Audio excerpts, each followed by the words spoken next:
ఈ సీజన్లో seasonal diseases సంబంధించి కొంచెం జ్వరం కేసులు అధికంగా వస్తున్న సందర్భంగా డివిజన్ వ్యాప్తంగా ప్రతి ఆశా వర్కరు రోజుకు 100 ఇండ్లు సర్వే చేయాలని ఆదేశాలు ఇవ్వడం జరిగింది.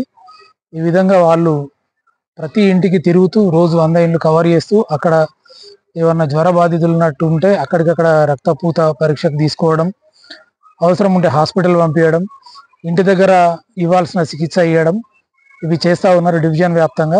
మన ఆర్మూర్కి వచ్చేసరికి మున్సిపాలిటీలో యూపీఎస్సీ సిబ్బంది మరి మున్సిపాలిటీ సిబ్బంది ఇద్దరు కలిసి సర్వే చేస్తూ ఎక్కడన్నా నీటి నిల్వలు కానీ లార్వల్ బ్రీడింగ్ సైట్లు ఉంటే కానీ ఇమ్మీడియట్గా వాటిని తొలగిస్తూ వాళ్ళకు ఆరోగ్యం మీద అవగాహన కల్పిస్తూ జ్వరం ఉన్న వాళ్ళను హాస్పిటల్కి పంపేయడం జరుగుతుంది. ఈరోజు రాజారాం నగర్లో ఇంతవరకు మా సిబ్బంది సర్వే చేశారు. ఇక్కడ కొన్ని లార్వల్ బ్రీడింగ్ సైట్లను గుర్తించడం జరిగింది. వాటిని తొలగించడం మా సిబ్బంది ఇంటి వాళ్ళకి చెప్పి ఇంతమందిలో ఒక్క జ్వరం కేసు దొరికింది డౌట్ఫుల్. దాన్ని మన ఏరియా ఆసుపత్రికి పరీక్ష నిమిత్తం పంపించడం జరిగింది. ఇలాగే స్కూళ్ళు, ప్రభుత్వ స్కూళ్ళు, రెసిడెన్షియల్ స్కూళ్ళు, హాస్టళ్ళన్నీ ప్రతి వారం సిబ్బంది విజిట్ చేస్తూ పిల్లలకు అక్కడ ఉన్న విద్యార్థులకు ఆరోగ్య పరీక్షలు చేస్తూ ఈ ఆరోగ్య సూచనలు ఇస్తూ జాగ్రత్తగా ఉండాలని సీజన్కు సంబంధించిన మెడిసిన్ కూడా వాళ్ళకి ఇస్తూ జాగ్రత్తలు తీసుకుంటున్నాం. ఉంచుకోవద్దని చెప్పినా కానీ కొన్ని చోట్ల నిర్లక్ష్యం కనిపిస్తుంది.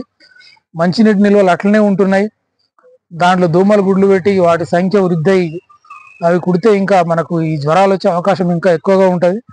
దయచేసి ప్రతి ఒక్కరూ వాళ్ళ ఇంటి చుట్టూ ఏం మంచినీటి నిల్వలు ఉన్నా, కుండీలలో ఉన్న పడవేసిన ఖాళీ కొబ్బరి బొండాములు కానీ, ప్లాస్టిక్ డబ్బాలు అట్లాంటివి ఏమన్నా ఉంటే కంపల్సరీ వాటిని తొలగించాలా. మన ఇంట్లో ఉన్న నిల్వల్ని వారంకి ఒకసారి మనం ఫ్రైడే అని చేస్తున్నాం.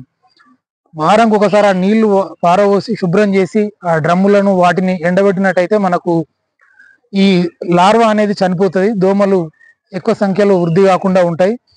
అంతేకాకుండా మనకు కంపల్సరీ మంచినీటి నిల్వ ఉంచుకుంటున్నామంటే దాని మీద ఒక మూత పెట్టినా కానీ మనకు ఆ గుడ్లు నీటిలోకి వచ్చే అవకాశం ఉండదు.